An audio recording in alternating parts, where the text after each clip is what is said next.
আসসালামু আলাইকুম। গত ক্লাসে আমরা বলেছিলাম যে মোবাইল থাকলে শব্দ বিশ্লেষণ করা, নতুন শব্দার্থ বের করা কঠিন না। যেমন আমি এই মুহূর্তে একটা ফোন ধরে আছি, এখান থেকে আমরা সরাসরি প্লে স্টোরে চলে যাই। প্লে স্টোর মানে হচ্ছে যেটার মাধ্যমে আপনি আপনার ফোনে, অ্যান্ড্রয়েড ফোনে অ্যাপগুলো ডাউনলোড করেন। এই যে অ্যাপগুলো ডাউনলোড করেন, এই যে হচ্ছে প্লে স্টোর। তো এখানে যাওয়ার পরে আমি সার্চ বারে গিয়ে লিখব অভিধানটার নাম আল ওয়াফি। ওয়াফি লিখলেই চলে আসবে, এই যে আল ওয়াফি। তা আমি ইনস্টল করছি, ইনস্টল হচ্ছে, এই তো হয়ে গেছে।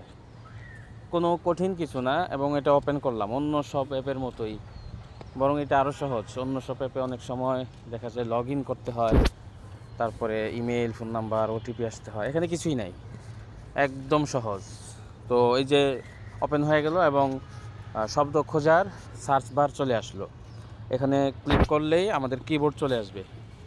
সাধারণত প্রত্যেক ফোনেই এখন আমাদের আরবি কিবোর্ড থাকে।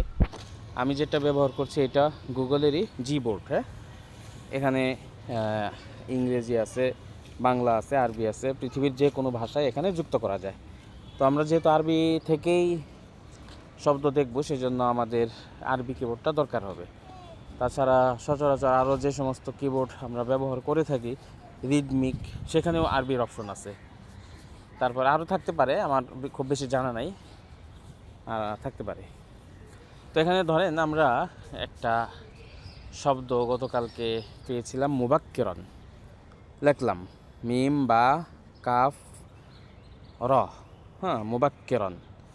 এই যে দেখেন, মুবাক্কির লেখার পরেই মুবাক্কির, মুবকির, মুবাক্কির, মুবাক্কিরন সবগুলোই চলে আসছে। এই শব্দগুলোর মূল হচ্ছে বা কাফ র। এখন বা কাফ র কীভাবে হইলো এটা জানবেন আস্তে আস্তে, কিন্তু আপনি প্রথমে শব্দটা যেভাবে কিতাবে পাবেন ঠিক সেভাবেই এখানে সার্চ করলে এই শব্দার্থটা পেয়ে যাবেন। মানে বহুবচন আছে, আপনাকে এক বচন নিতে হবে, এক বচন দিয়েই খুঁজতে হবে। মুবাক্কিরন, তো মুবাক্কিরন মানে কি? প্রভাতে, অতি সকালে, খুব ভোরে, তাড়াতাড়ি, জলদি। এখানে একটা অর্থই দিছে, অন্য অন্য অভিধানে আরও একাধিক অর্থ থাকে। তো বাংলা, আরবি থেকে বাংলা অভিধান সম্ভবত আর নাই আমার জানা মতে। এটাই বেশ ভালো, এবং আপনি চাইলে সরাসরি অভিধানও কিনতে পারেন। আমি লিঙ্ক দিয়ে দিচ্ছি, অথবা আপনার আশপাশে কোনো লাইব্রেরি থাকলে সেখান থেকেও নিয়ে নিতে পারেন। মুআজামুল ওয়াফি নাম আমি আপনাদেরকে দিয়ে দিচ্ছি ইনশাল্লাহ। তো আশা করি এখন থেকে শব্দার্থ বের করা আপনার জন্য কঠিন হবে না। আমরা প্র্যাকটিস স্বরূপ আরেকটা বের করি, মাসা আন। মাসা আন, মুসা আদা বের করি। মুসা আদা মানে সাহায্য, চলে আসছে মাসা আন।